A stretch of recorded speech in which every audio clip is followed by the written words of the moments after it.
Hello and welcome to JP's LEGO Reviews. Today I'm going to be reviewing the LEGO Star Wars UCS Snowspeeder set. The recommended age rating for this set is 14 and up.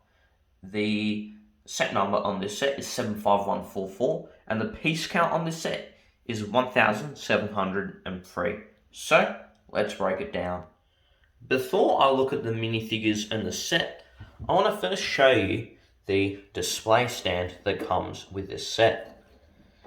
I will note that this is one of the weaker display stands I've had, and this piece here really does hold it together. Now, this thing you can either display completely flat or on an angle, and I recommend doing it on an angle. And the reason why you want to display your sets on an angle is you don't want it to be straight, and it has happened to me sometimes, and then one of your sets kind of tip over. So if you leave it at its angled kind of position, it's actually going to work better for the set and for you because it's going to be more stable and it'll never fall further this way because the set is designed to hold it right here. You also get a display plaque as well of the T-47 Airspeeder or the Snowspeeder with a lot of interesting information. If you want to read, let me just put it in a good place. If you want to read more of it, then please pause the video. And now I'm going to move on to the minifigures in the set. Here we have two minifigures that are included in the set. Luke Skywalker and another Snowspeeder pilot. My personal favourite is Luke Skywalker because I just like his colour scheme more. But both of these minifigures are very detailed. You can actually see there's a few scratches and dents in the other Snowspeeder pilot's helmet, which I appreciate because it just makes the sets look more realistic. And I really appreciate how many details are in the set. Like in the back, for example, you just see a lot of different printing. You actually even get to see arm printing, which is really cool. And I appreciate that LEGO have put more detail into these minifigures because customers are paying more money for these sets. And because we're paying more money for the sets, it's nice to see that LEGO are putting more effort into their minifigures. And wow, they're really well detailed actually. And apart from this, let's move on to the secondary facial expressions of the minifigures, and then we'll move on to the set itself. Here are the secondary facial expressions on both minifigures, and they both have a scared facial expression, as in the movie they were going to crash into an AT-AT, so it's kind of expected for them to be scared. Well, anyway, both of their facial expressions look great, but now let's move on to something more important, which is the set itself, or the Snowspeeder. Here is the set itself, and before I show you the details, I'm going to very carefully rotate this set. And just as a word of warning for those who are considering or have this set's very fragile, and I've actually dropped this set, and it's actually kind of broken on me while I've actually been recording. So as I've made this review, this set has kind of really fell into at least 20 to 30 pieces. And it took me about an hour to kind of build them back together. But that's what the set looks like. And now, I do recommend being careful with a set like this. But apart from this, let's move on to the functions of the set. Now, I'm just going to move my camera a little bit closer here to show you some of the details that can be found in this set. Firstly, you can lift this up. Wobbling. It's actually wobbling. Yikes. Anyways, I'm going to show you the inside, as you can see. And then on our right, there's a steering knob, and this controls the pistol. So I have to kind of re-straighten it, but this thing turns the barrel from left to right. I'm actually going to, and you can straighten it, by the way. What you do is you hold onto the steering wheel while you steer the Technic part so that it can be more straight.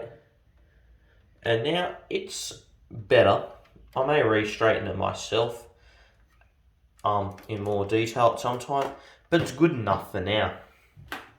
Now, you know, with the stand, this is on an angle and this is straight. I do reckon, wow, I keep saying this, but I really do recommend being careful with the set in maneuvering it. It's fragile. It's very fragile. Now, with this knob over here, you can lift it up and it reveals engine detailing. There's a lot of detail in the engine section. And you can close it halfway. Ooh, wow. I was really worried there. That's fine. And I think I've closed it properly now, just out of really just fear. But I'm going to keep it on its angled position. And yeah, it works the way it should. These things spin as well. If you spin it, like these happen to spin, which is pretty cool. And this is a risky move. I would not recommend this at home. But the underside, this is where this goes into this, and you can maneuver this small thing here, the landing pad. But like I said, this is really risky. And the best way to, funnily enough, put this on is to just stick it on upside down or away from the stand. Hold it from the stand, then put it down. I'm going to be doing this very slowly right now. Let it go. Let it go, let it go. Oh, that is not safe. Also, just another kind of caution. I'm looking at this set. When you decide to hang this, do it from the left, not the right. Like, there's a specific way this has been designed to be displayed. And it's, with this signage, it's the front to the left. That's just another thing.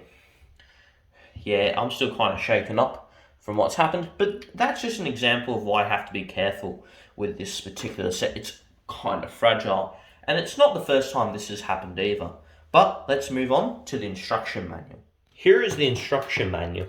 I'm going to just turn it, and with all the rest of the UCS videos like the A-Wing, which I'll put up top somewhere, these sets have lots of detail in them about just how the LEGO group developed it. I'm just going to quickly kind of go through the people here.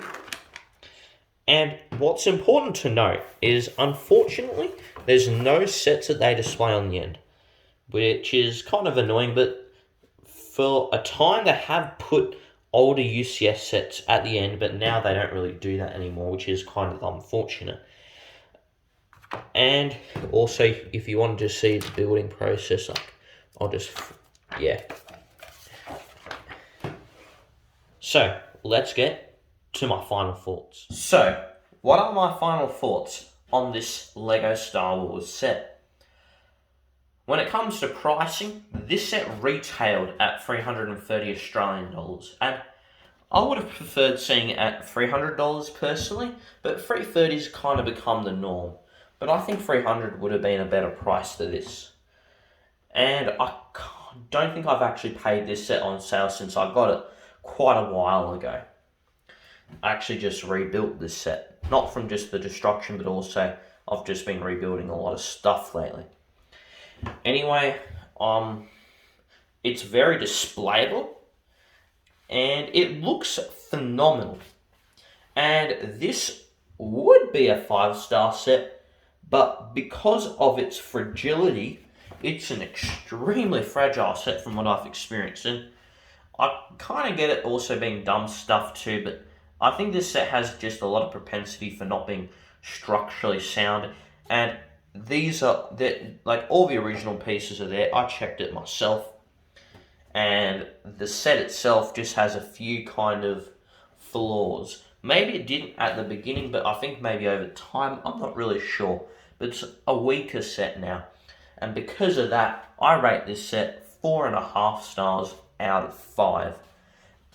And yeah, it's awesome, but the fragileness of the set and the fragility and the just the uncertainty that you have when taking this set around and just moving it, not playing with it, moving it, makes this set hard to recommend on that way.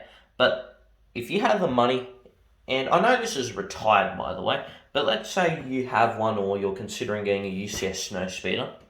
Firstly, before I tell you can get it, do you have the UCS A-Wing or the UCS R2-D2, the Mos Eisley Cantina, Republic Gunship, Millennium Falcon?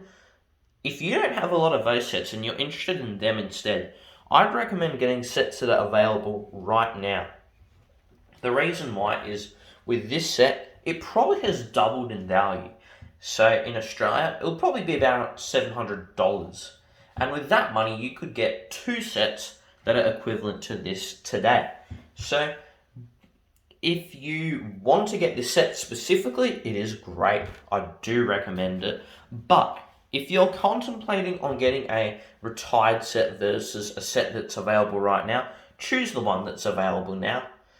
If you want to get the retired set later on, you can do that too. But meanwhile, the sets that are available, I'd recommend getting them. Well, anyway guys, that is it. If you enjoyed this video, then please smash the like button. And if you want to see more content just like this, then please subscribe. I hope you all have a great day and keep building.